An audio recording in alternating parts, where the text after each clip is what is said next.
penggerak.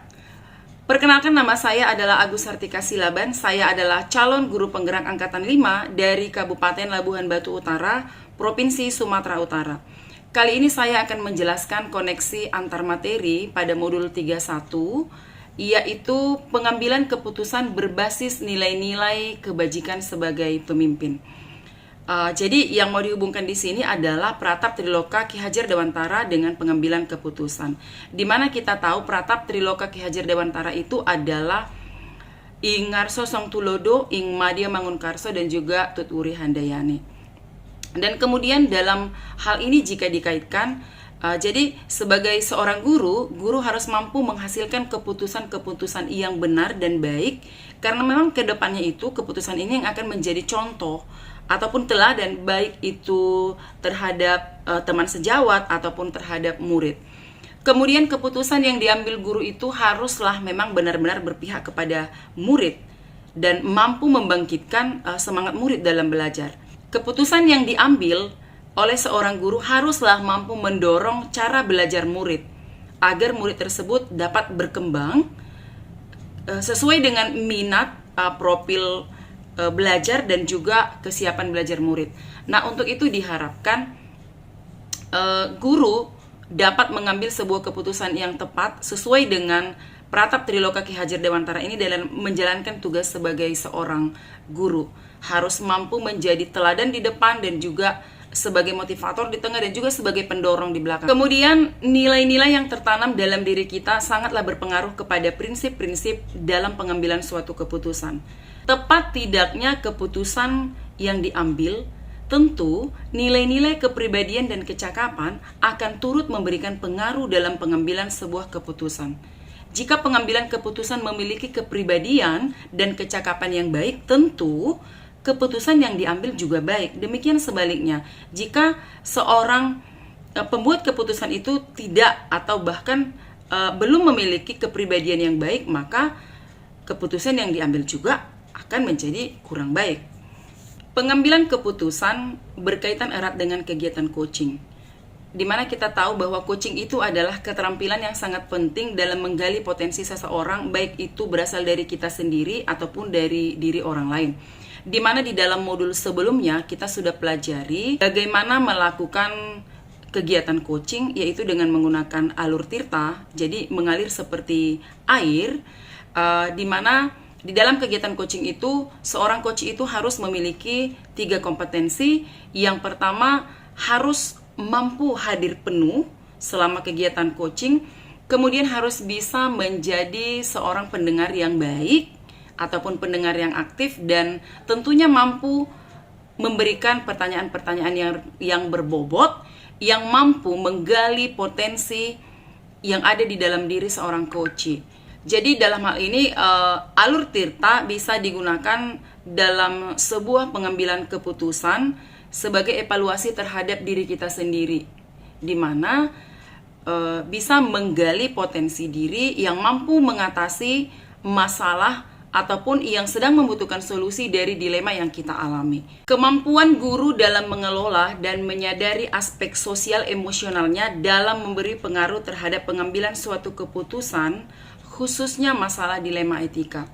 Kompetensi sosial emosional ataupun KSE yang terdiri dari kesadaran diri, manajemen diri, kesadaran sosial, kemampuan berelasi, dan pengambilan keputusan yang bertanggung jawab. Dengan memiliki kompetensi tersebut, maka kita akan mampu mengambil keputusan yang lebih baik, di mana kita dapat mengendalikan diri serta memiliki sosial dan rasa empati terhadap orang lain. Sehingga dengan demikian, keputusan yang kita ambil akan tentunya memperhatikan norma-norma ataupun nilai kebajikan yang harus memang merujuk kepada kepentingan orang banyak dan juga keselamatan orang banyak.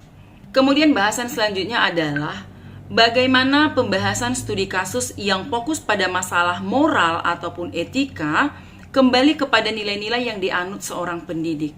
Pada pembahasan studi kasus yang berfokus pada masalah moral ataupun etika, diperlukan kesadaran diri ataupun self-awareness dan keterampilan berhubungan sosial untuk mengambil sebuah keputusan.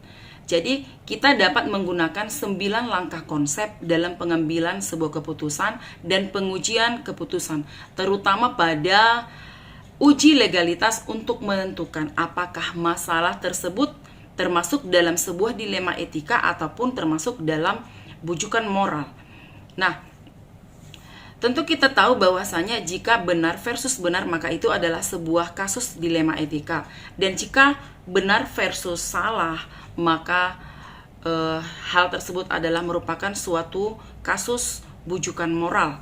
Nah, apabila permasalahan yang dihadapkan terhadap bujukan moral, maka dengan tegas seorang guru harus kembali kepada nilai-nilai kebenaran. Pengambilan keputusan yang tepat tentunya berdampak pada terciptanya lingkungan yang positif, kondusif, aman, dan tentunya nyaman.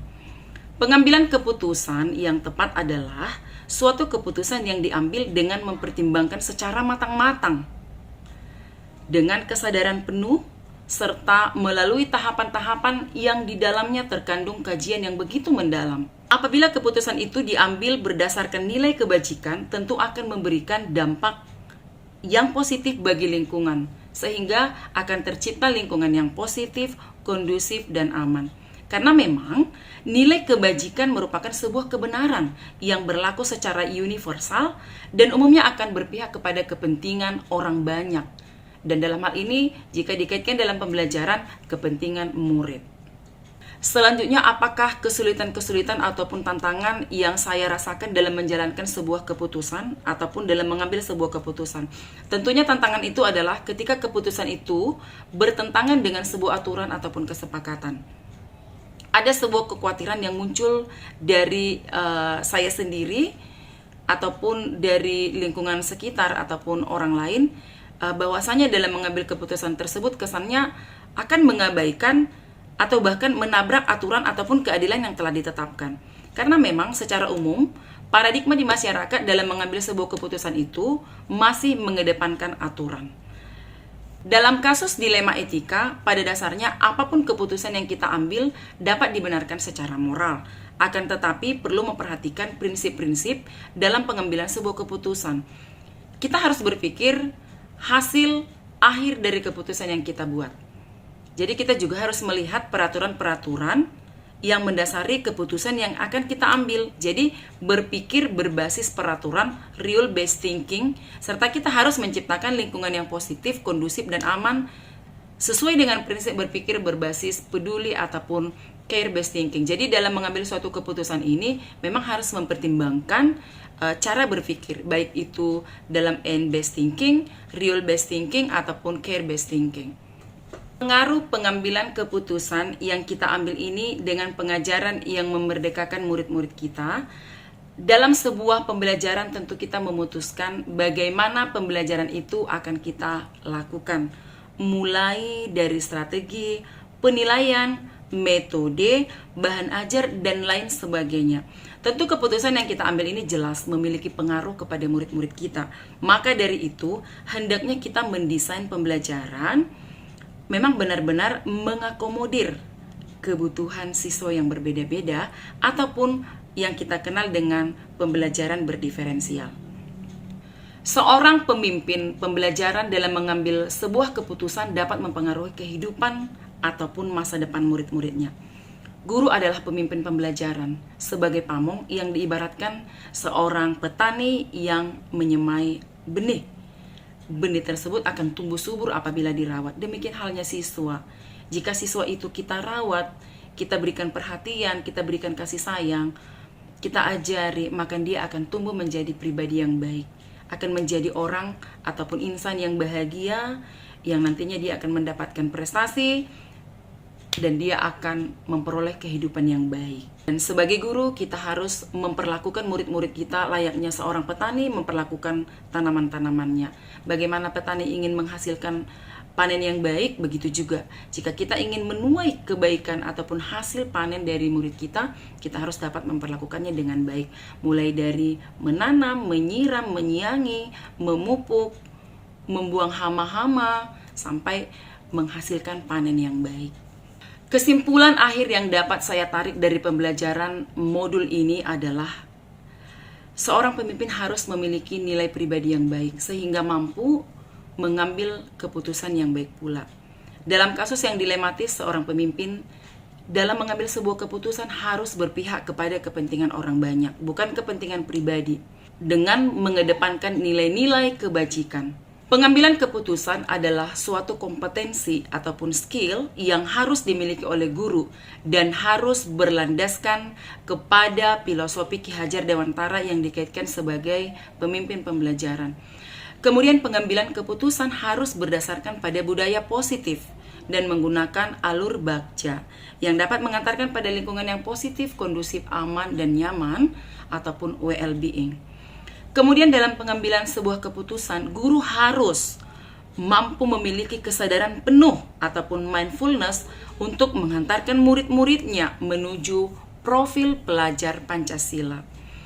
Dan kemudian dalam perjalanannya menuju profil pelajar Pancasila, ada banyak dilema etika maupun bujukan moral, sehingga diperlukan panduan 9 langkah dalam pengambilan ataupun pengujian keputusan untuk memutuskan dan memecahkan suatu masalah agar keputusan tersebut berpihak kepada murid demi terwujudnya murid yang merdeka. Kemudian bicara tentang pemahaman saya tentang konsep-konsep yang telah saya pelajari dari modul ini adalah yaitu dilema etika ataupun bujukan moral, kemudian 4 paradigma pengambilan keputusan, 3 prinsip dalam pengambilan keputusan, dan 9 langkah pengambilan dan pengujian keputusan.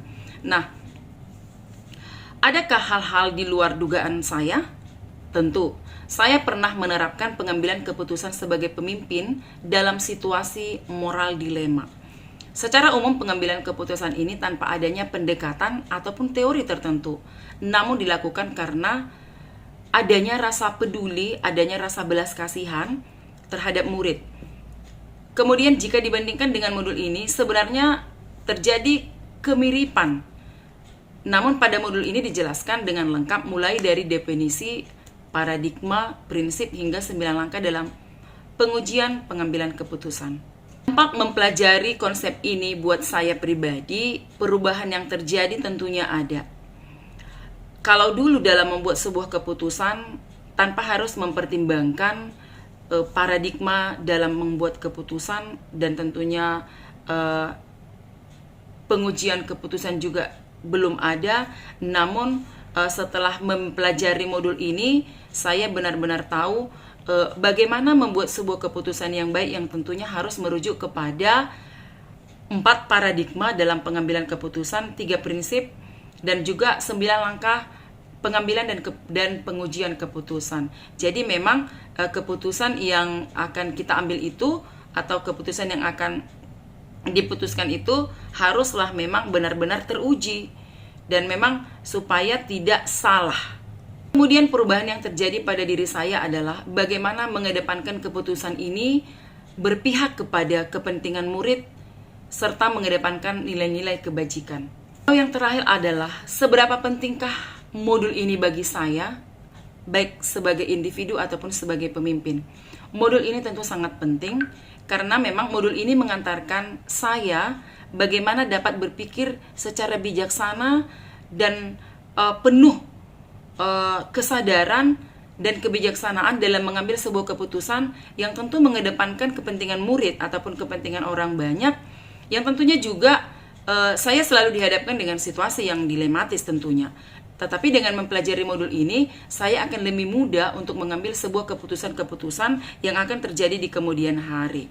Dan yang paling penting adalah keputusan itu nantinya yang sangat mempengaruhi kehidupan seseorang, dan tentunya sebagai seorang individu ataupun seorang pemimpin, saya berharap bahwa modul ini akan memberikan ataupun memperkaya saya dalam mengambil sebuah keputusan yang tepat.